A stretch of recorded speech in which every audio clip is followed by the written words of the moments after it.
Hey everyone, this is Randy Kim from the Bun Me Chronicles podcast. And so today is a special episode, and I brought in my good friend Sina Sam, who I have known several years ago.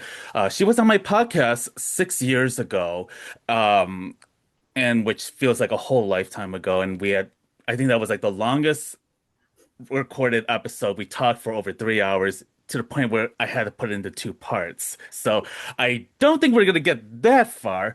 But but before we get started, I do want to issue a triggering content warning that there will be mentions of child exploitation, sexual violence towards women, fraud, and other potential community trauma. So I do hope that you are able to navigate this episode to the best that you can, and I hope that in the end that we will provide you with resources and also talking points that will support in that will support our community. And um, I also want to say that I think this is very important to note out that Phatry Derek Pan, who will we be talking about, he is the founder of Khmerican.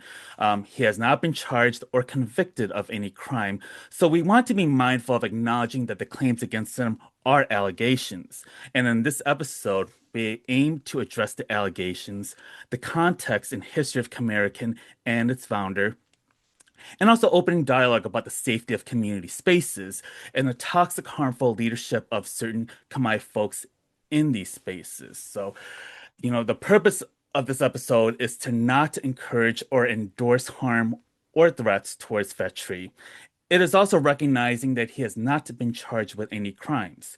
The stories that we will share are given to us from folks who DM'd myself and Sophia, who could not join us, and Sina Sam. And because of that, they will remain anonymous, and other potentially sensitive information will not be included. So, Sina has been a community leader in the Seattle Tacoma area for a number of years. He has been very vigilant in the anti-deportation work, specifically on Southeast Asian communities for a number of years, and seen as a person that I have profound respect for in this community work. And she has been a person who's also been um, sharing a lot of concerns about the Khmerican co-founder for a number of years. And so thank you so much for being on my show. I know that you're under the weather today, but thank you so much for sharing.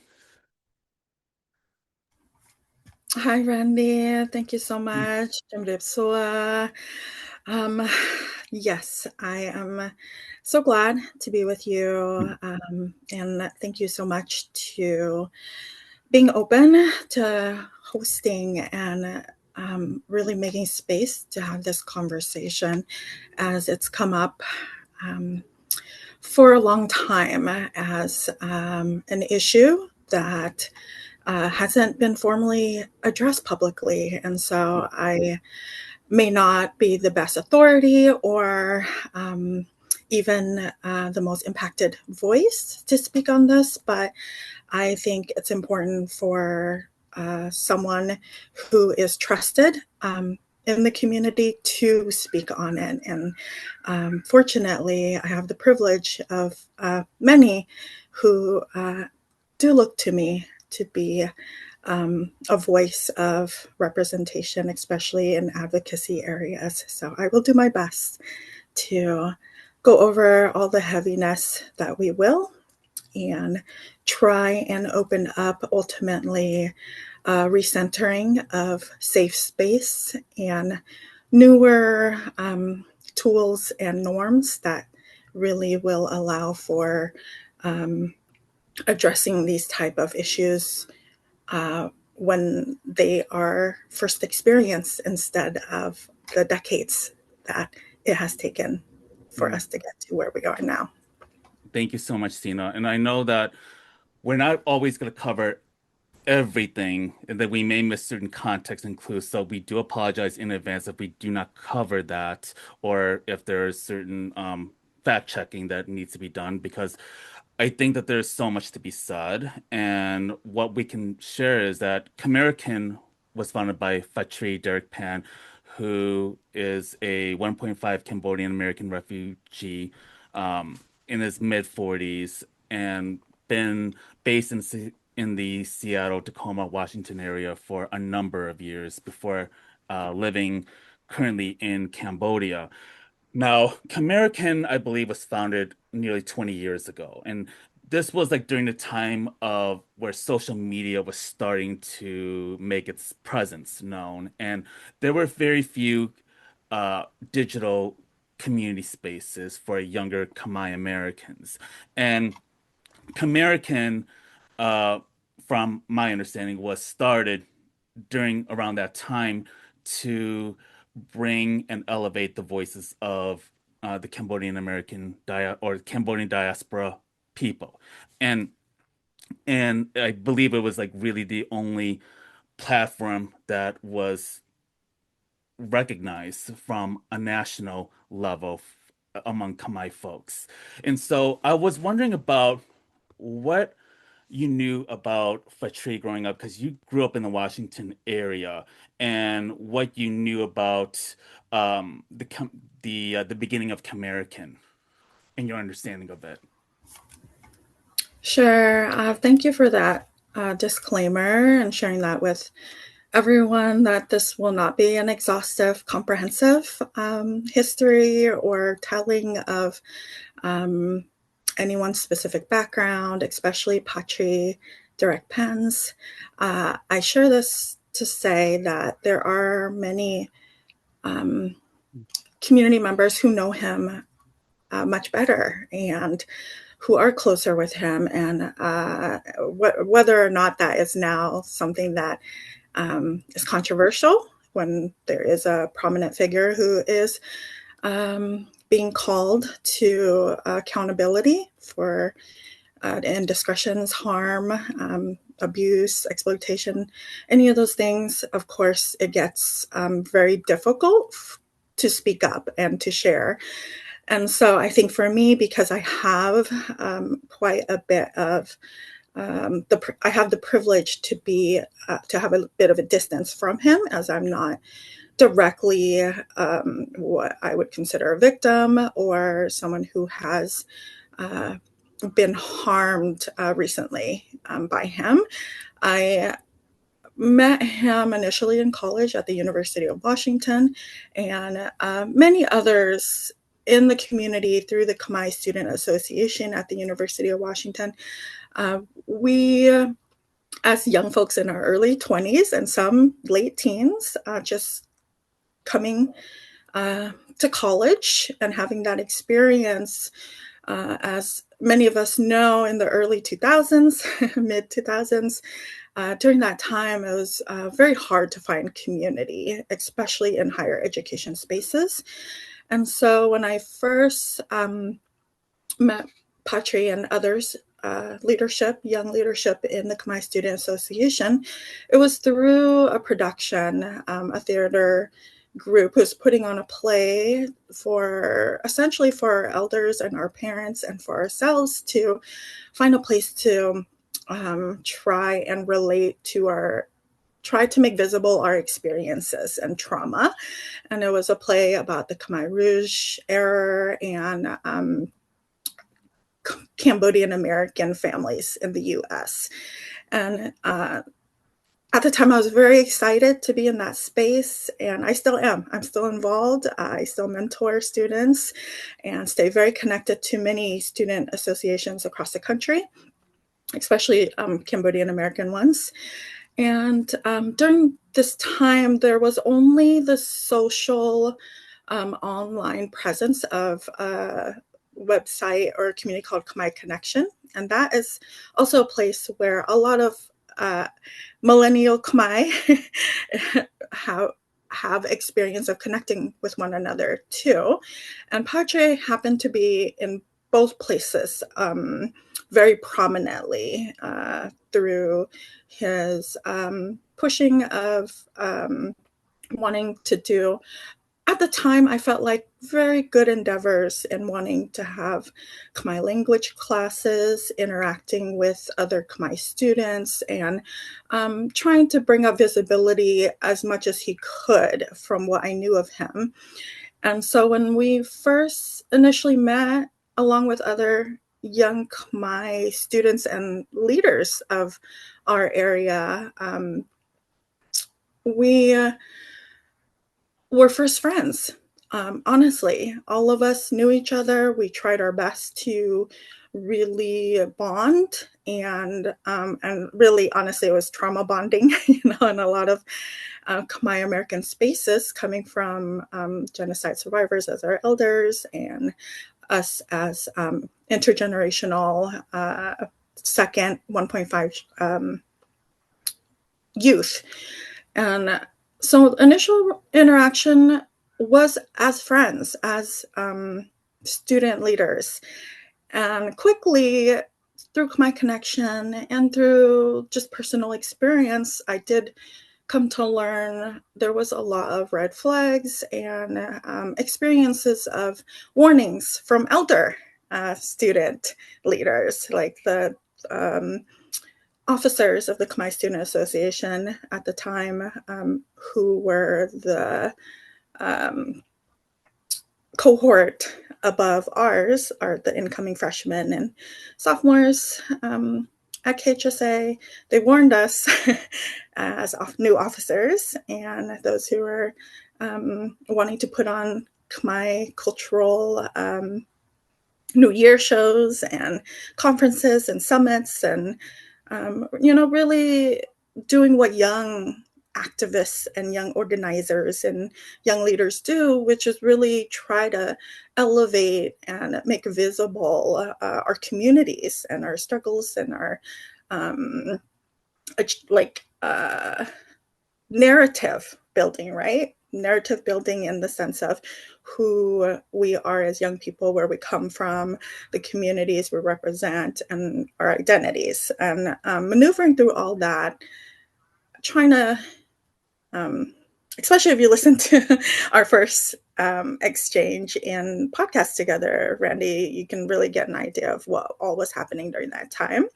And to summarize that, Phatry came out as a person by the end of my experience with the association, and through quite a bit of tumultuous, I would say, conflict that happened between my student leaders and divisions that come about sometimes when we're doing our best to work with one another, and also traverse all these traumas and really try to work through the best we can to achieve, like our personal goals and community collective progress, and developing tools and all that. I can look back now, now in my early 40s, and say that was a lot. and so for and it still is now today for any young person from our community trying to do and manage all those things. And I just know by the time, after a few years, 1 or 2 years of knowing Phatry, I was no longer friends with him.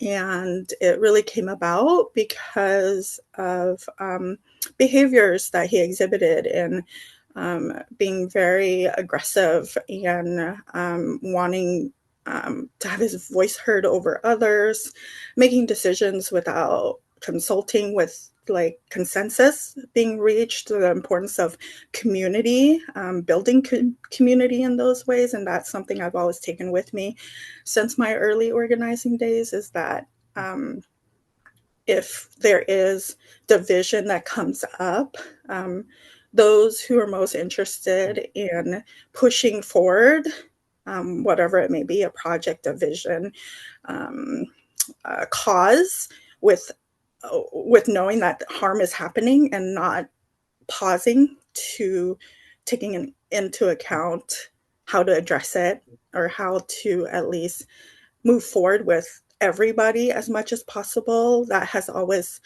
from this experience with Phatry particularly, I learned who I could trust when I'm thinking of community building, and he definitely was not one of it by the time um, I was graduating and, like continuing my relationships and identifying lifelong friends and things like that in the community. Yeah, thank you for sharing your own early history with Phatry. And also, like for myself, I believe that I had heard about him and I was coming back to the US in 2012 and think I was starting to get myself involved with the Asian American communities in Chicago in 2013. And so I had heard his name come up a few times. I was not close with any Khmer folks until that year and moving afterwards. And so I was very curious about Phatry because I had heard about Khmerican and I had never seen a platform like that. And it was very enticing. It was a very powerful moment for us in the community. And as someone who really didn't see many fellow peers of my age, um, at that time, it was refreshing to see our voices this time and not our parents' generation taking up the space. And now there's a space for us to share our stories. And so American symbolized a lot of that. But I had a good friend that took me aside and kind of warned me about him, saying that I don't trust him. There is a lot of I have concerns about the way he does his practices, and so there was a lot of rumblings. And I remembered, I think I came back from a trip from Montreal. I was very tired, the following day, and a good friend of mine basically said, "Oh, Patrice coming into town, he wants to hang out with us and blah blah blah." And I'm like, "Look, I'm really tired. I am not in the mood to hang out."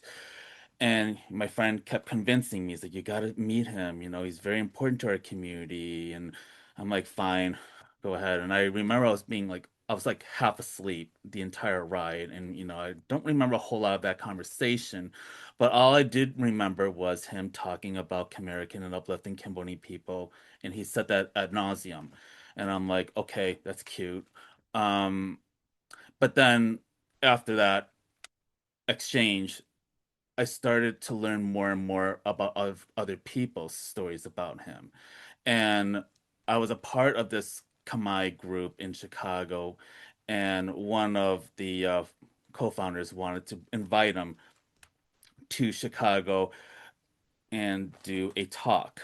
And of course, that required money. Now, I am with the belief that when you bring speakers, when you bring artists, that community people who are doing the labor should at least be compensated. So I'm a full believer in that. But I think that there was something that was very suspicious at that time about how he wanted to do it. I think he was trying to say like, I only have 5 minutes. Well, then okay, then reschedule a meeting when you're actually available for 30 minutes then.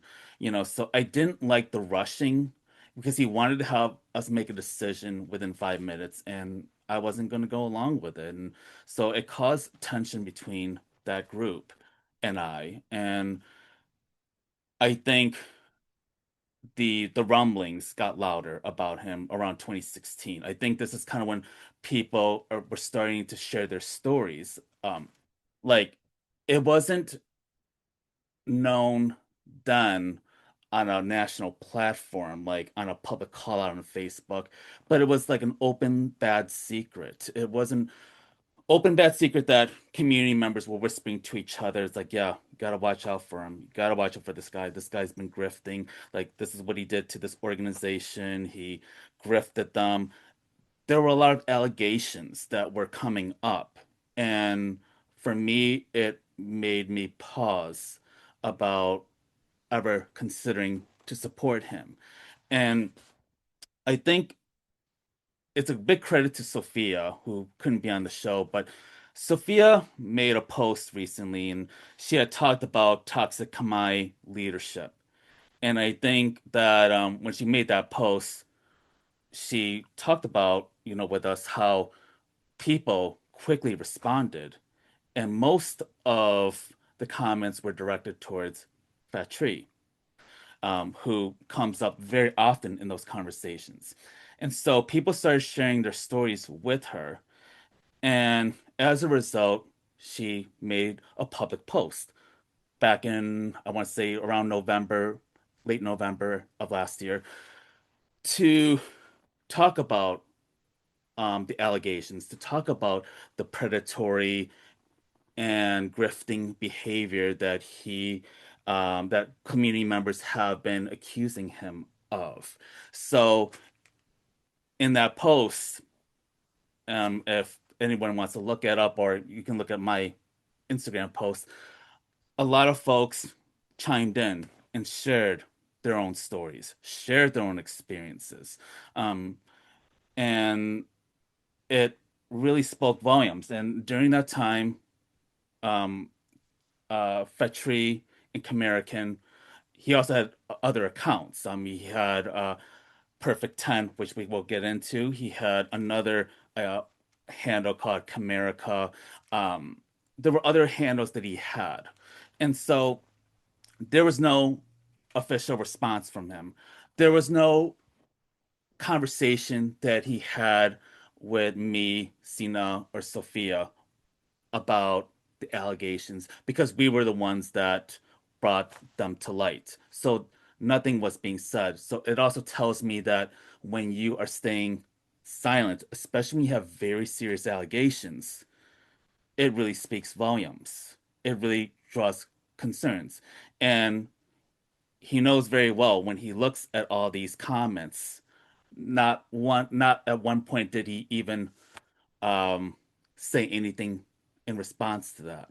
So I'm not saying that that's an admission of guilt. I think that might be a very premature thing to be saying here, but it it doesn't alleviate the suspicions and allegations that people do have of him.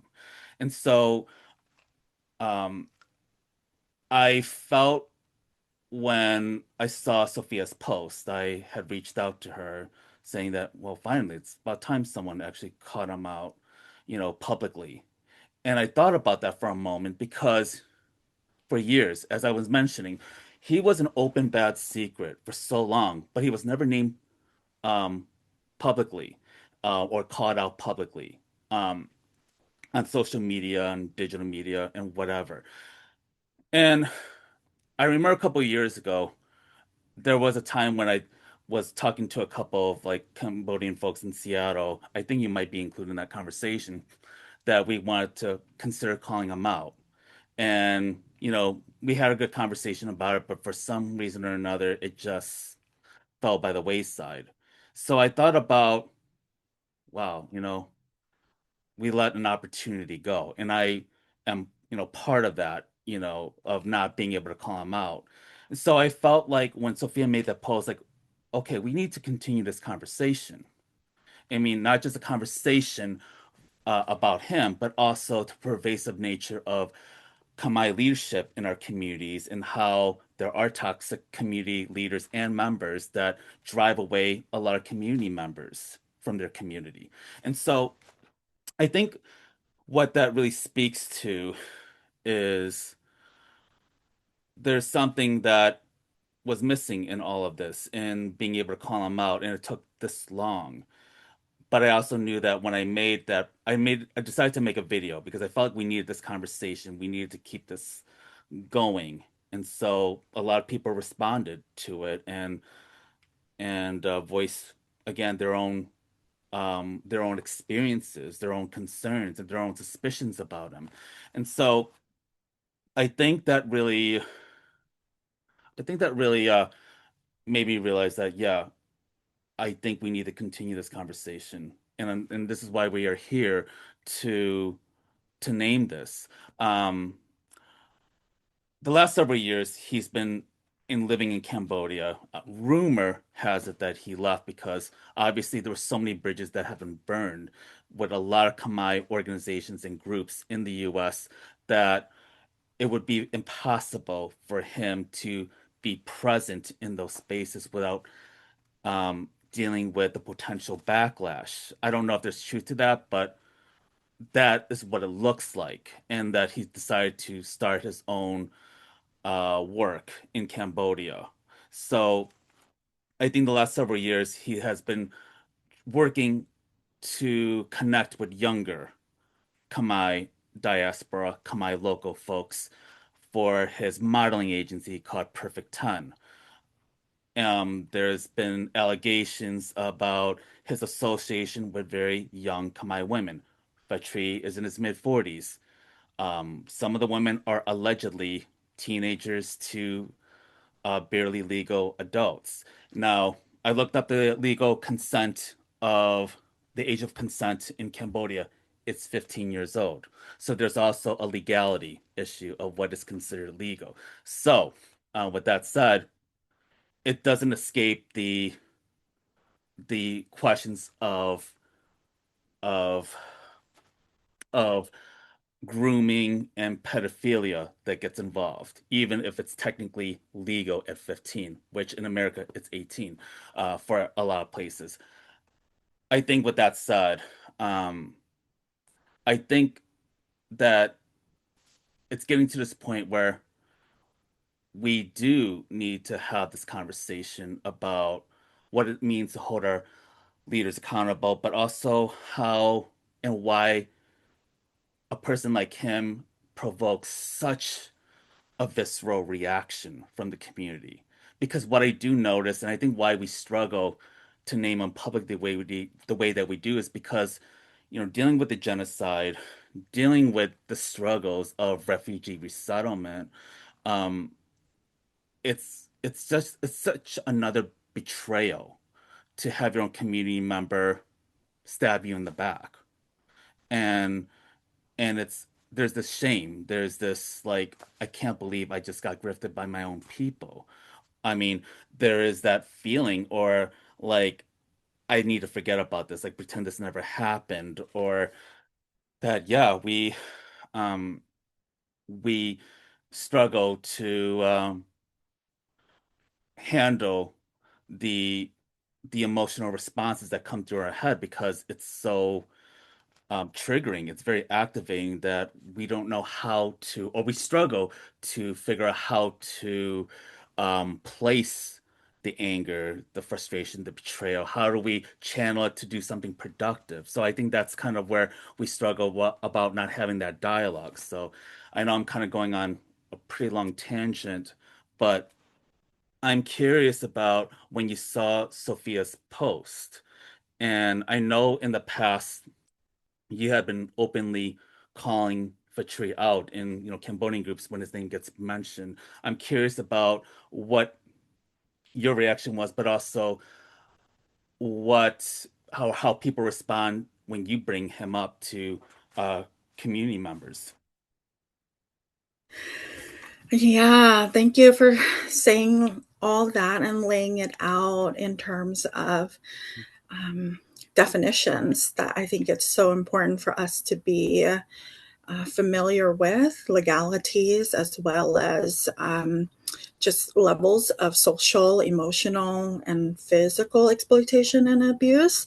And so you mentioned the word grifter, and I just wanted to uh, just lay some comprehension around terminology we're using in case it's new for anyone, as it was new for me at one time, and someone who works in violence prevention, mental health, advocacy. I have a background with those areas of support, not only personally and my own family, and we know the Khmer community needs it, and more support of mental health and resources for all, like plethora of many different areas of challenges we all personally face, and then as a collective as well. And so I just want to quickly lay out the word grifter. I would like to share is a con artist who uses their charm or usually involving charm, winning over trust to deceive and manipulate and swindle people out of money, possessions, labor, and even your trust is something that, if done with someone who is trying to scam you, the intention of a grifter is to take advantage of you for profit, essentially, eventually. So that's what a grifter is. And I've heard opportunist come up as well in description of Phatry. And of course, I will also disclaimer to say we're talking about Phatry, particularly in this conversation, but this also applies, as Randy, you mentioned, that with Sophia really doing the wonderful job of courageously wanting to take on breaking the silence of addressing harm that she has faced or others in the community. And as you said, as open secrets sometime, that Patra is just the epitome of so many stories and experiences that collectivize a experience, like you said, of a serial reaction to his name or to his brand or whatever project he may be doing. And I would be one of those people, I will admit that in my experience of sharing that sense, I have not been friends with him, and I do not co-sign or support or will be a part of any of his projects or anything he's working on. Realistically, however, I love and care about my people, and I hope to those who do not know me yet that my reputation and the work that I do gets to you in a way where those who care about community, like Randy does, and I do, the purpose of calling out or calling in someone like Patra is not to criminalize him or for revenge or to further some sort of punishment. Accountability is another word that can be really difficult to have nuance around when we're dealing with correcting behaviors or addressing behaviors. And I can speak for myself. If I harm someone, it is really difficult to say, I'm sorry, I made a mistake, and I care about you, I care about our community. What can I do to fix this wrong or harm? And on an individual basis, many of us, there's many different levels of Patres out there. And so we're just taking the opportunity to address and speak on one of the most prevalent names and I would say offenders in the community. And so I hope folks who are listening and want to engage and want to step forward or want to provide services and resources more than we can offer in just one short episode, that we really start to do that with one another. And so I welcome it. And to continue on with definitions, opportunist is what I said is another word that I've heard come up to describe Patre and others like him who do take advantage of our community and exploit in ways for them to gain personal benefits out of the vulnerability, and whether it be through monetary gain or fame or status, whatever it may be. An opportunist typically is not with good intention and is there to exploit circumstances to gain like immediate advantage over others and are not guided by principles of actually helping. I will also put out there, I will use the term activist, and Brandy already brought up grooming. So grooming, I also want to quickly say is in terms of when we're talking legalities, it's sexual grooming is usually what we're referring to. And it's the action or behavior that some people may not even know they're doing it, because we live in such a patriarchal society that is also capitalist. And so sometimes when these behaviors are exhibited and success comes from an individual, they're actually lifted up as, someone who has authority or success or to be aspired to, because oftentimes their transgressions and harm is overlooked, right? We see that happen often with open secrets and people who may have long histories of domestic violence in their family or relationships. And culturally, fortunately, there is a shift to be more mental health conscious. And I give a lot of applause and admiration to our younger folks, or the younger generation, like Sophia, are the ones who are really doing the job of calling out people and behaviors that for a long time, and for many different reasons, older generations have not done the job of doing.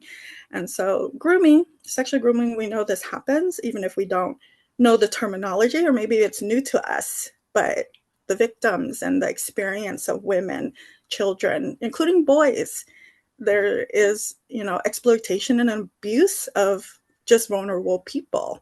And that includes boys and men too, but particularly in terms of statistics and experiences, we know that overwhelmingly, disproportionately, those who do are victimized, it does veer more towards women and girls and the LGBTQ community as well.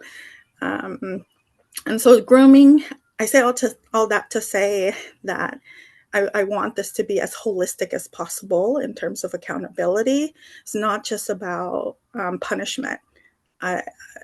We really want to move understanding and accountability in a way that we can be perpetrators. We can be, ourselves, whoever we may be. It's not just Phatry and those horrible people. It's like Randy mentioned, it's really difficult when it's our own people in this case. And then I also want to really be honest and call in the vulnerability, if we have it, to be with one another, to say, where do I contribute as someone who maybe just you don't get involved. Say something comes up and you see something happening and someone's being harmed and you just don't get involved. That is a place of condoning behaviors as well if we don't speak up. And those with authority or those with the power dynamic, like having a platform like Khmerican, when we know that platform may not at some points be helping, but we don't say anything. That's a place of putting on that burden labor on others. And so I just want to make sure we have that understanding here in terms of intentions. And to finish off grooming, I just want to say that it is, from a legal standpoint, a behavior that is trying to establish emotional connection with someone, like a target.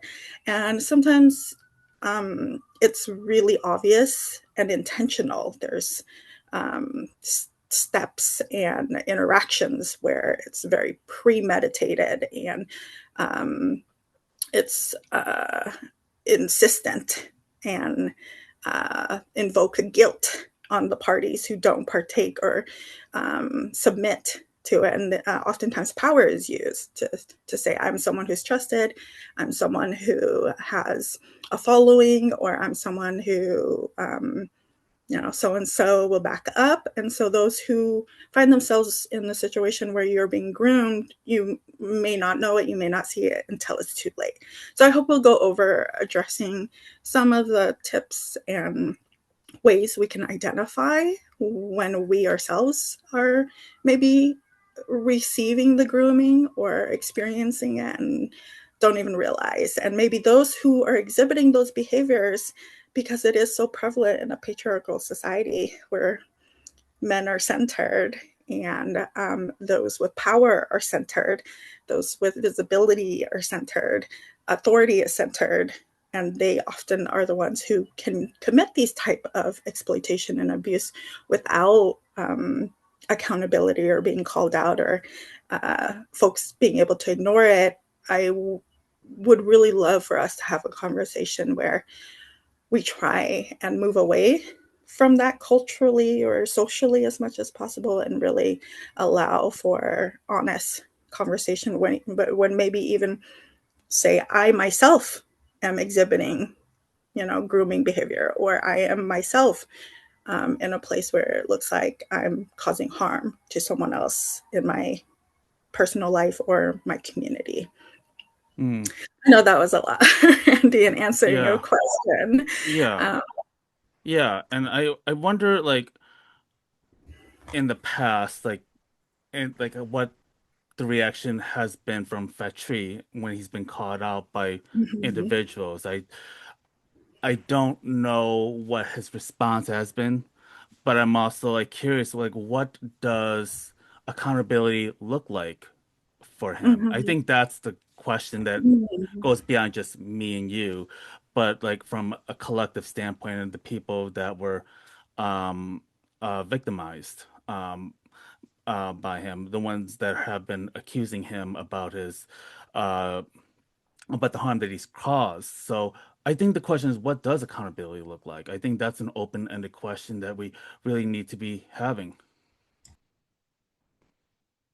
Yeah, to go back to your question about what my thoughts were when I saw Sophia post, initially on social media, I was on Instagram where she was just wanting to, I guess, break the ice a bit in terms of bringing up a call to action to say, there's been experiences in the Seattle, Washington community and her own personal that she eventually wanted to share and was just opening it up to thoughts of what others have on the topic. And as you said, in terms of the chronology of how this all came about, there was just such an overwhelming, like response and like triggering that came from hundreds of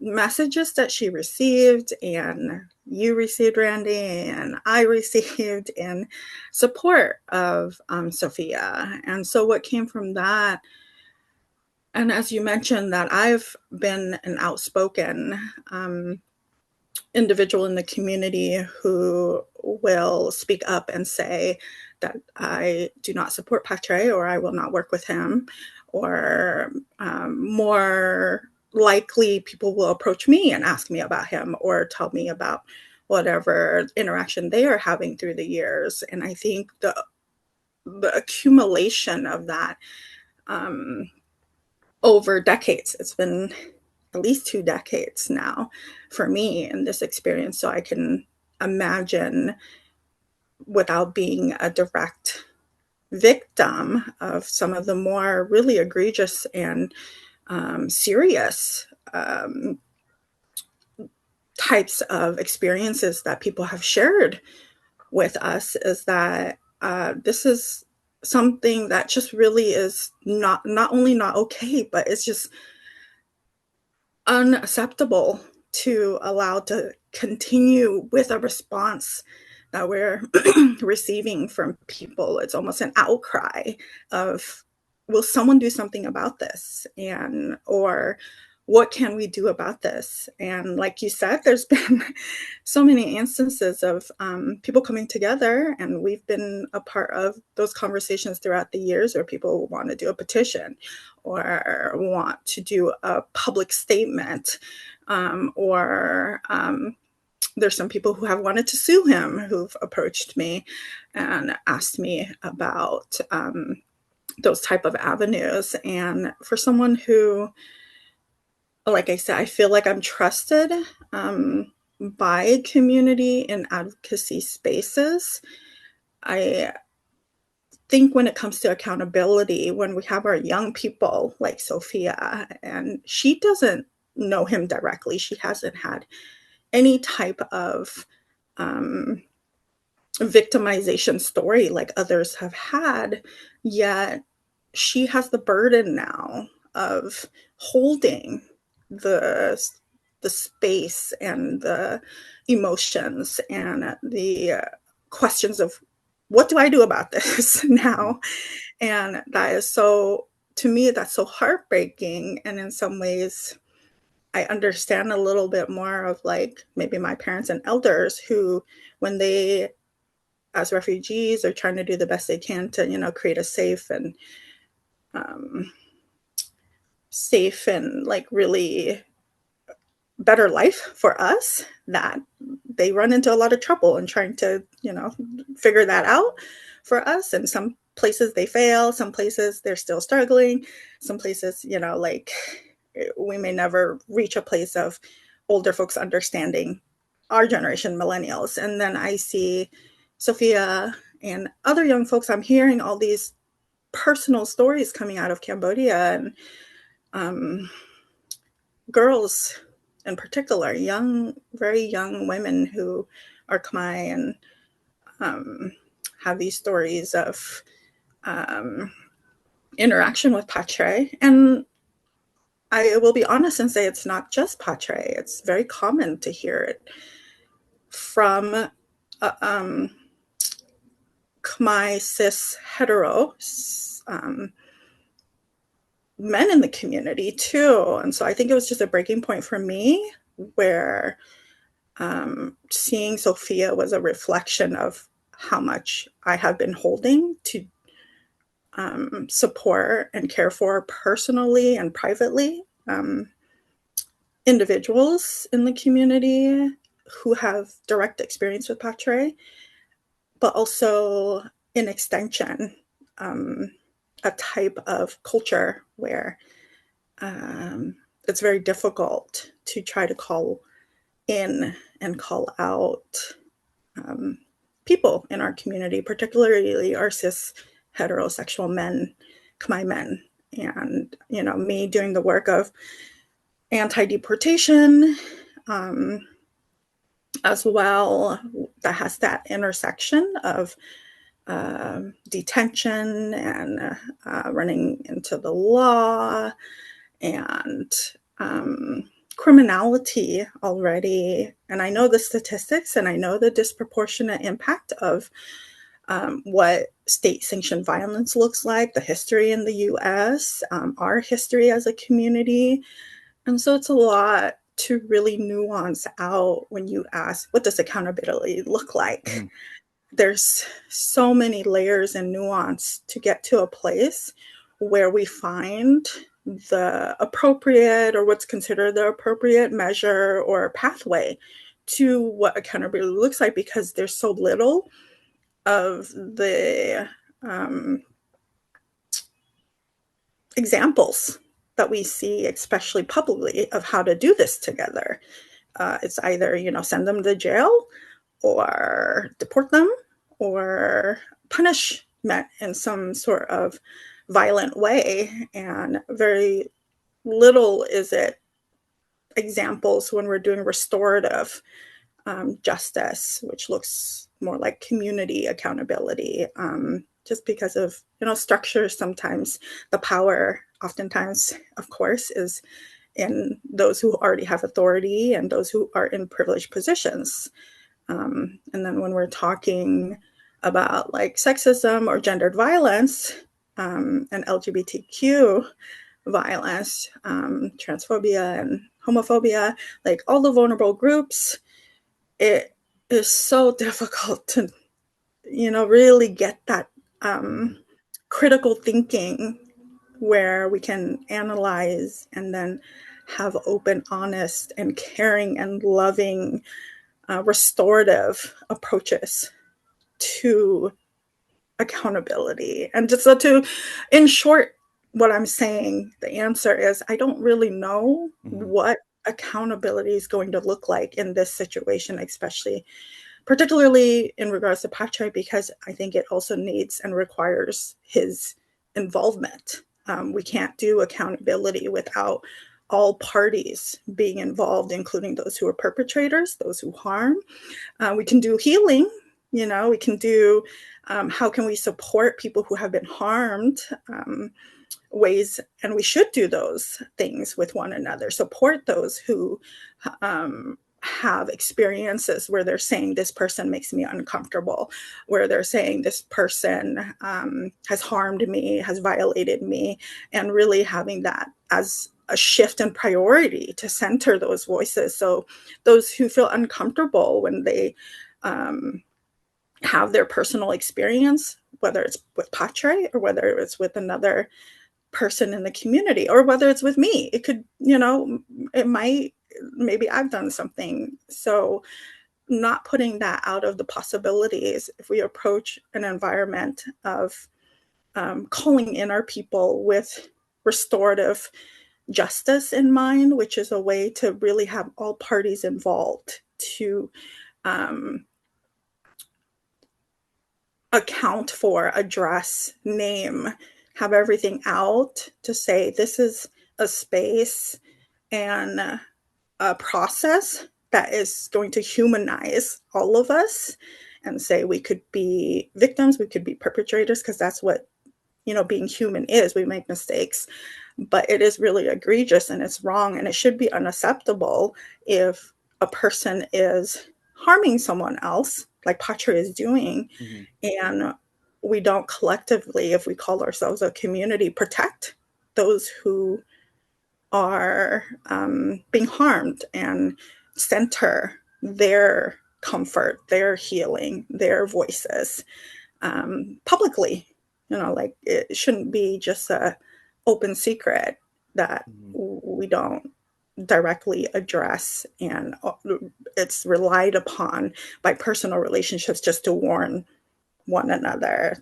Um, I think there are ways we can go about accountability for Phatry in particular, where we need him to be involved in that process, to, like, not only hear, and it's not necessarily for those who've been harmed. It's hard to hear that, like, there's a there's a space or an option for those who are violent, or those who have harmed them, or those who are doing unforgivable things, to have a place of, like, voice in that way. But I think when it comes to restorative justice, it's really important to humanize one another as much as possible, because we don't have the ability to reform or change and correct behaviors and wrongs if we're not given the opportunity. And I think that's just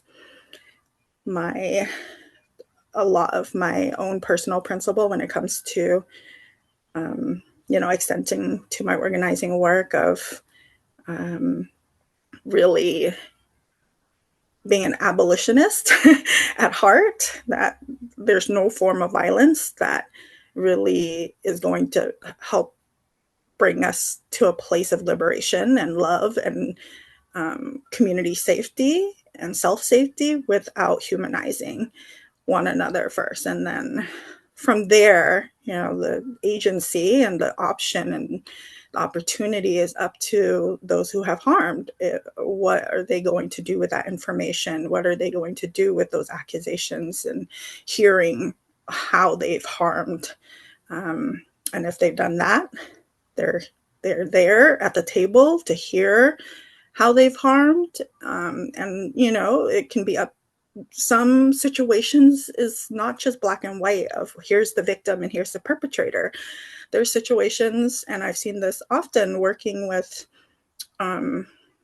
especially with domestic violence situations, and in families who experience domestic violence, and personal intimacy, um, relationships, personal intimate violence is sometimes situations can happen where those who are victims perpetuate violence as well through how they um, how it manifests in their themselves. And so I know a common saying is uh, harmed people harm people.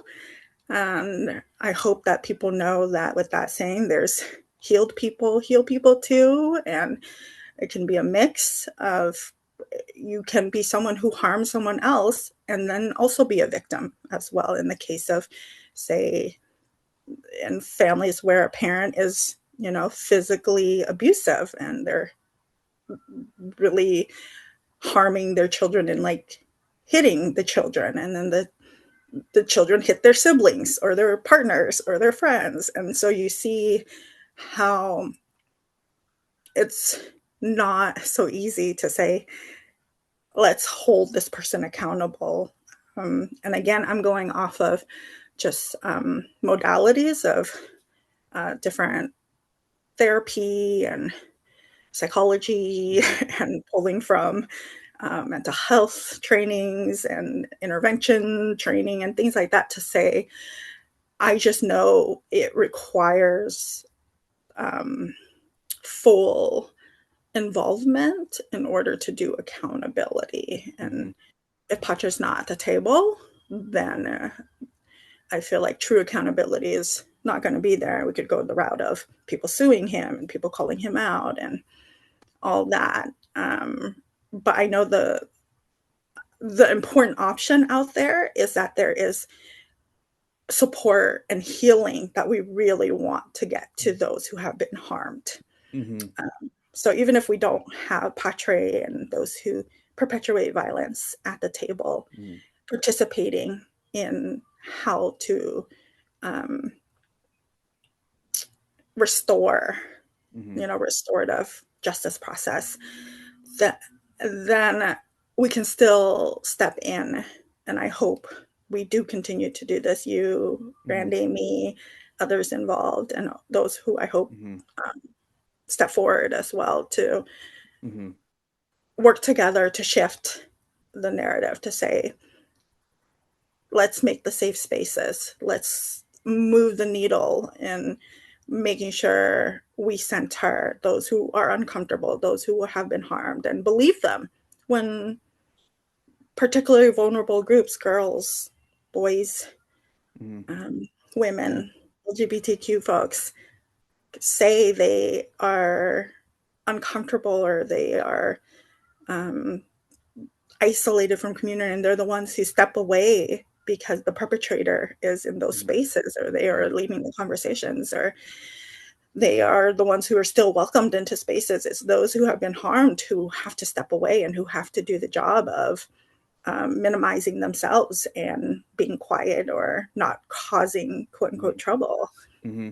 And I think that also tells you that because of that harm, when it goes unchecked, community members who have been victimized or have survived harm, they do exit out of the community altogether, which the community does not benefit from. We lose Mhm. out on their friendships, creativity, innovation, advocacy, the work that they contribute, but also them as people, when we and and I see this time and time again in other spaces where it has happened, and it breaks my heart. It breaks my heart when you see a person that was victimized and that was a victim to what happened or to their past, and they can't engage in the space anymore. A place that they once called home or a second home, or a place where they built most of their foundation or their friendships, and to have that disappear overnight almost, it's it's breathtaking and it's really heartbreaking to watch. And I think that as a community, we have to think about what we actually lose out on altogether. And and and this does not push a community moving forward. Like, I don't care if this toxic community leader does all this great work or brings in all this money. It's not going to matter when there's a couple of people or even one person that gets harmed by that person, and that it creates an effect, and it also leads to more victims, and it also leads to more division and focus away from the heart of the matter, whether it's an advocacy work or community level work. It it disrupts the process and community altogether. And I think as we start to wrap up, how do you think, I think maybe the best way of putting it is, what should we do? And I know you touched up on accountability and collective accountability and bringing people to the table, but what would you say to those who are struggling to speak up, whether it's about Phatry or anyone else in the community? What would you say to them? Yeah, thanks for bringing it back to centering the work that needs to be done for us moving forward. And when it comes to what I would say, I guess I would say that these are the things I will do, and I want to do personally, and I want to do as a trusted person and advocate in the community, is create a directory that has, at least from my limited, although it is more expansive than others, knowledge and networks of those that are trusted and are doing wonderful, amazing, really genius, like transformative things, not only in our community, but as examples of mentors who they don't even know it, but I see them as just such light beings, illuminate role models that I want to tap and really name. And so I want to do the job, and I invite others to join me in that. And those who have been doing it, like you see in platforms like Khmer Renaissance with Sotira, and really he shared recently, and being aware of all this that came up that Sophia shared, how his platform was how it came to be. And it was a direct response to what he saw in exploitation and the disservice that Khmerican and others were doing in the community. So he's just one example. We have so many, like I said, and I don't have one podcast I can even um, list all of them. And there's so many. And I think I will do the job because I carry that institutional knowledge and community knowledge and the history that I have in experience with all these wonderful community builders and exemplary stories and examples of those who are doing the work of building trust and Mm, healing and lifting and supporting businesses and our identity and building it and connecting one another. So I want to do the job of creating at least a place where I will share that knowledge, and it'll be some sort of directory, and I'll welcome those to collaborate if they would like to. You mentioned working in Chicago and at the Killing Fields Memorial and mm, Cambodian American History Museum. There, it's like the only national museum we have in the United States. And not a lot of people know that we have mhm, one.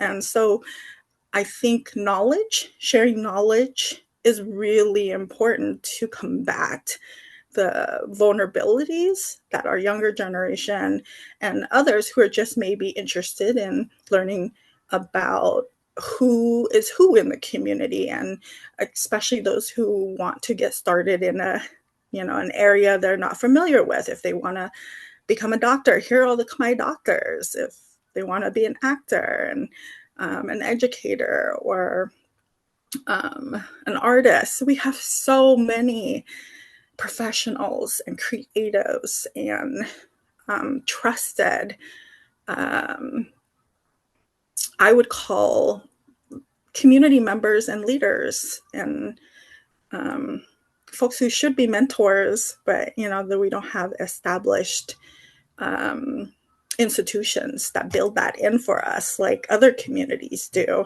There are programs and internships and all these pathways that are institutionalized for other communities to really connect and build in that uh, generational knowledge and pathways of bringing up, training their people and educating their people. And so, we're really doing the most phenomenal job as Khmer diaspora and survivors of a genocide. Like, it's tremendous how far we've come. And so I want to try to combat the vulnerabilities there of feeling isolated, of feeling like you're maybe the only person who, like has this experience or have this family or this violence that happens. Like, I think something that really stays with me since maybe it's one of the things that really first made me so passionate to pursue as any pathway possible and learn and read books and watch documentaries and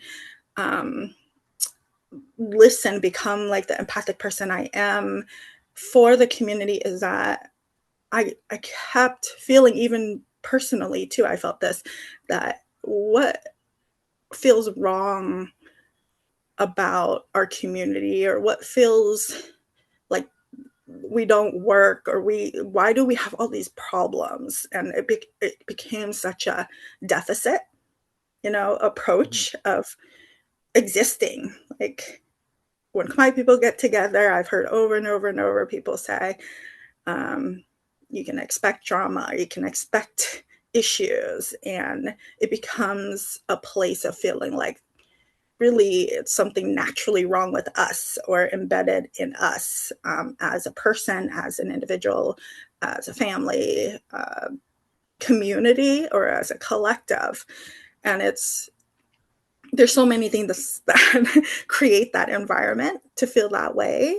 And I think from that, when I exhibited that myself, felt that way, and then other people continuously saying, our culture is dying, or our language, or dance, or food, whatever it is, I just see such a tremendous, overwhelming response to that we don't say enough, and we don't, I think, center enough as our asset, right? Like, we have such an asset facing culture, like the pride as being Khmer, especially with what has been going on in Cambodia recently, and the attacks of feeling like our culture, our history, our heritage sites, and all that is being under attack. Khmer people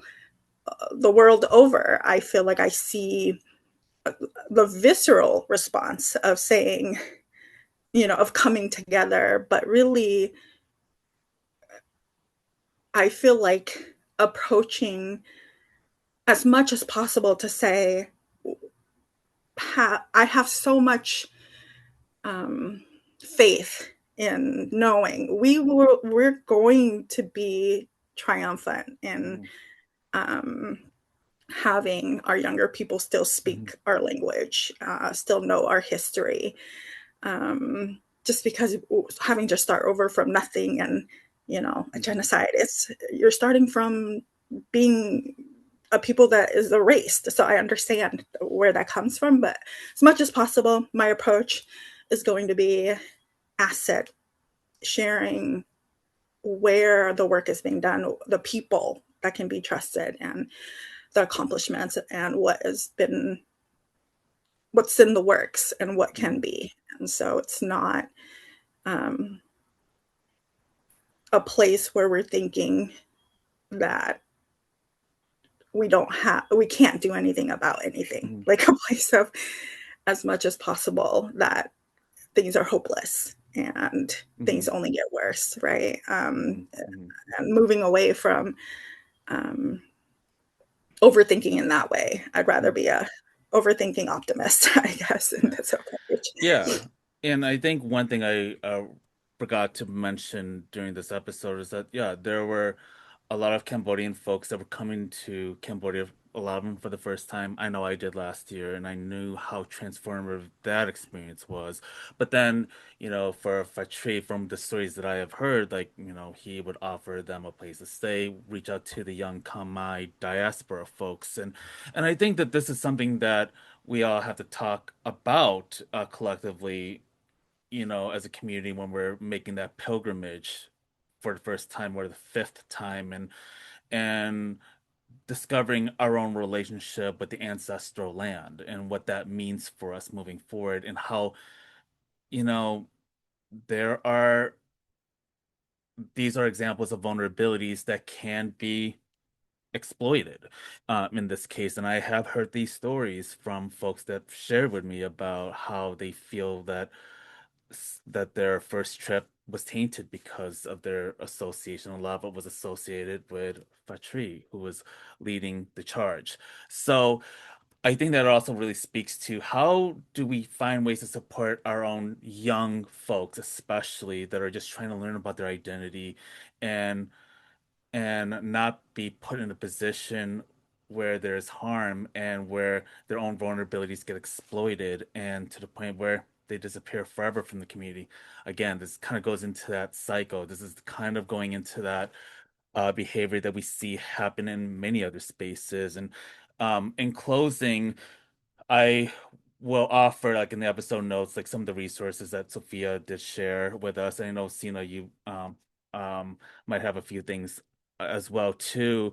And I really hope that for listeners, I know this was a very exhausting take on not just on Fetri, but also on the pervasive nature of community spaces and how we address or encounter harm. So I do hope that when folks do speak up, that we do find ways to support and create an opportunity for them to share their stories and what makes them feel safe and prioritize their safety.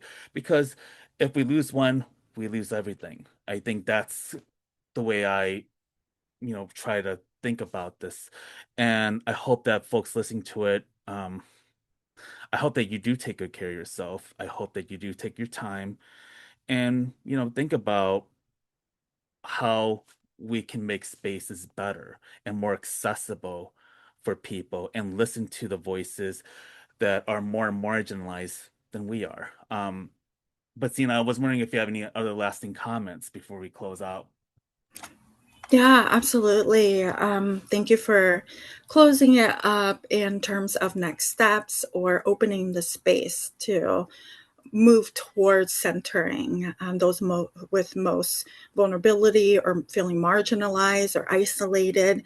And so I will double up on your welcoming of those to speak out and share, and don't shy away from being being honest about your experience if you've experienced harm, in a way where it prevents you from going to, Khmer New Year or that temple, that event, that cultural show, that dinner with everybody. I know it's really going to take a lot of work and time and resources, actually, that realistically, there's a lot of resources in terms of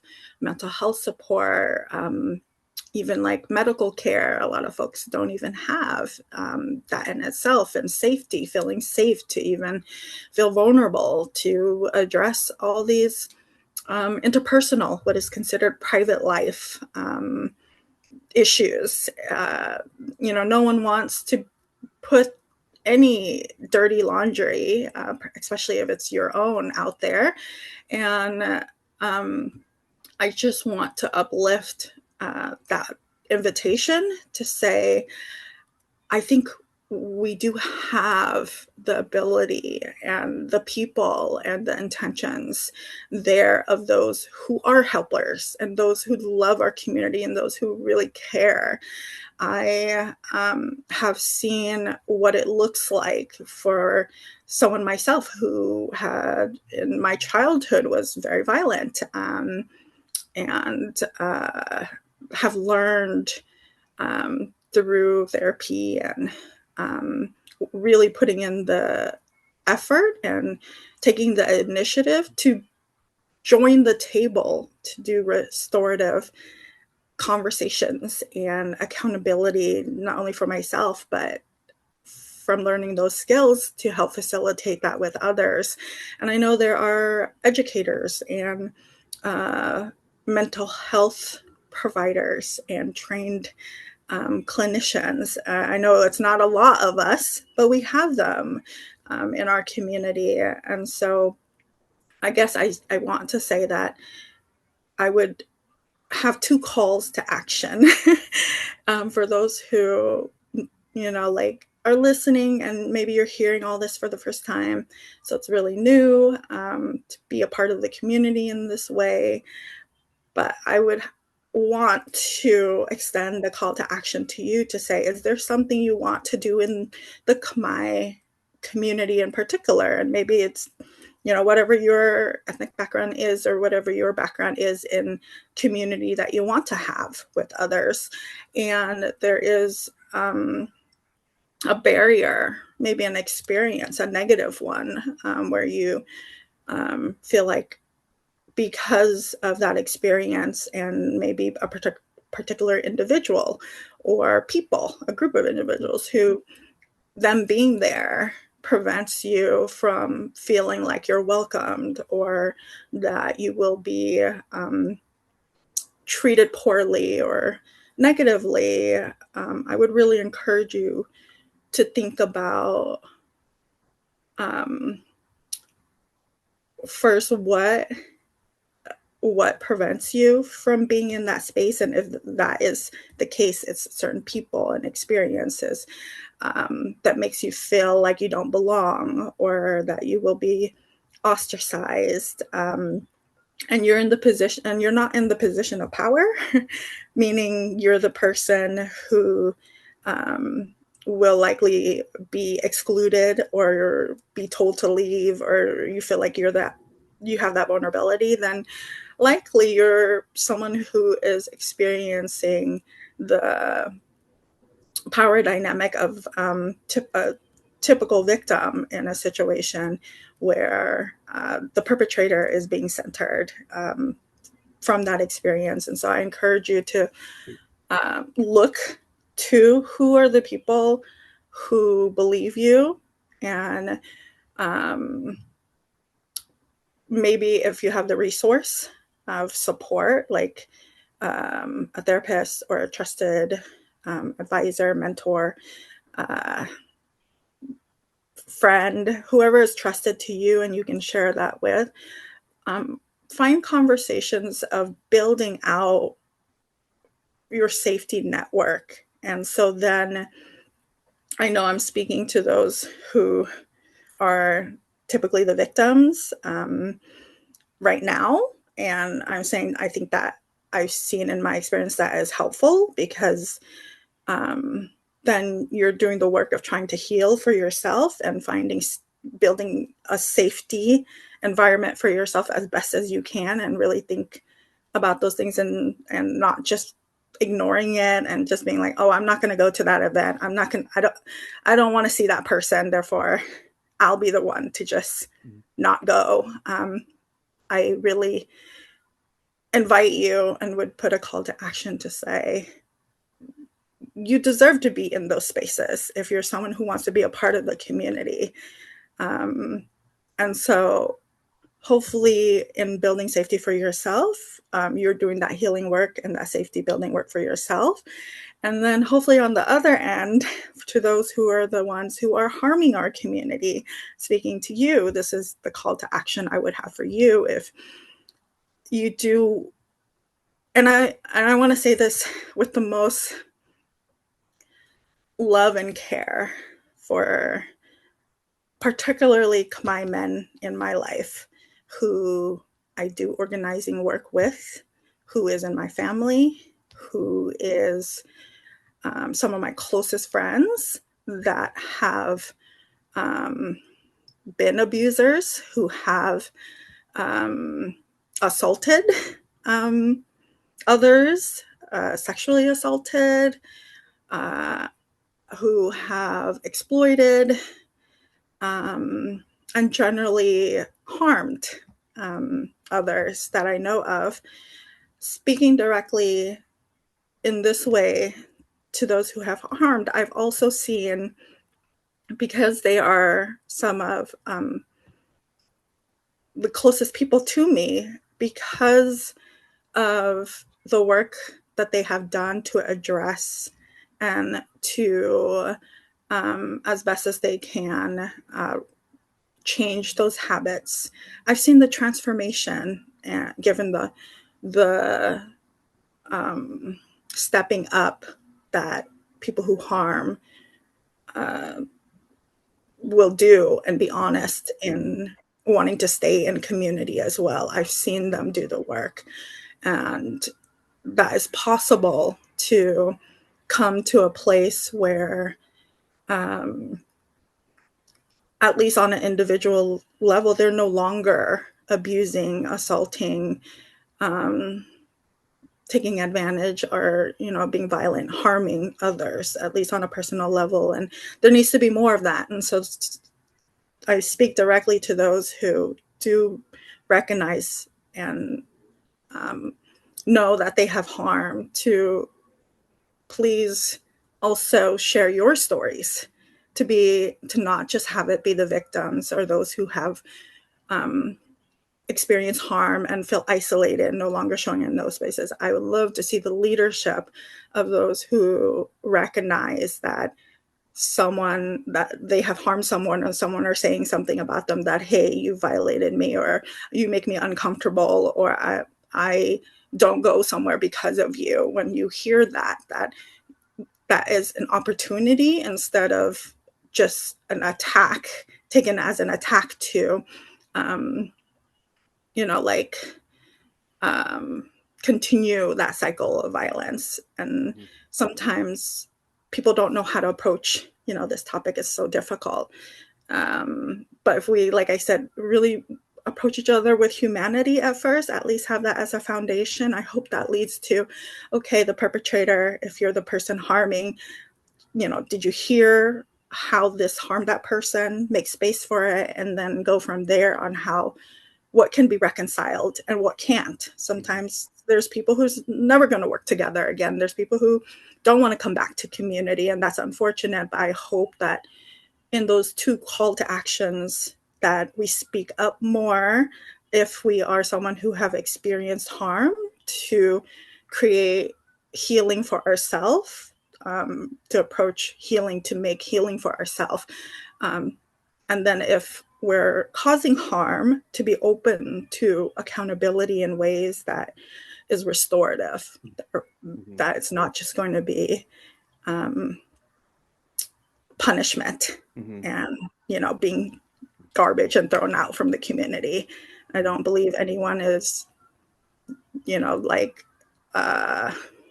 hopeless in this way. Hopefully, given the opportunity. Thank you so much, Sina, for being willing to go into the deep dives and for really being able to be vulnerable, but also very thoughtful and caring about, the way we think about folks who experience harm and survived harm. And so I think this is a important conversation. That this is not a conversation that ends with this episode. I hope that there will be more conversations from other community folks and leaders to think of ways and reimagine ways in which we can do better and must do better and how we hold ourselves accountable and and centering the voices of those harmed. And yeah, I think this is a great discussion. I hope that people get to, like check in the episode notes and feel free to reach out to myself or to Sina if you have any questions. Um, in the meantime, I hope that you do take good care of yourself and that I hope that the 2026 year is prosperous for all of us despite the heaviness that we are still continuing to deal with. So, yeah, many thanks to you, Sina, for joining in at the last minute. And I hope you do feel better. Thank you, Randy, and thank you for being a place of safety to have these conversations. I know there are so many podcasts and so many resources that we want to uplift, and I just want to say that Banh Mi Chronicles and with you, Randy Kim, in also holding identity that I feel like is not the most privileged and protected and uplifted and things like that. That is so important for us to work together. The ones who, where we have a platform, where we have trust, and where we have expertise, to not be shy about coming together. And um, Randy and I may not be the best experts Hmm. on this topic, but what I do know is that we're going to do the best we can to always try and protect and uplift our community. So I really hope the call to action is not just for those who have experienced violence, who are perpetrating violence, but to just like all of us who want to be in community together, to be an active villager of participating and taking initiative to speak too. Like I hope other people reach out to you, Randy, and want to continue this a bit of a series of how you can be a place uh, that has been a long time space holder to share our stories. And people look to the trusted platforms and experts and leaders to really shift, where that power differential happens when it's those who are out to abuse and exploit. We need to be the ones who, if we love and care about community like you do, Randy, really be more outspoken and be louder and um, take up space and be unapologetic about protecting each other and speaking up for one another. So thank you for Thank you. doing that. Thank you so much, Sina. Thank you so much, everyone.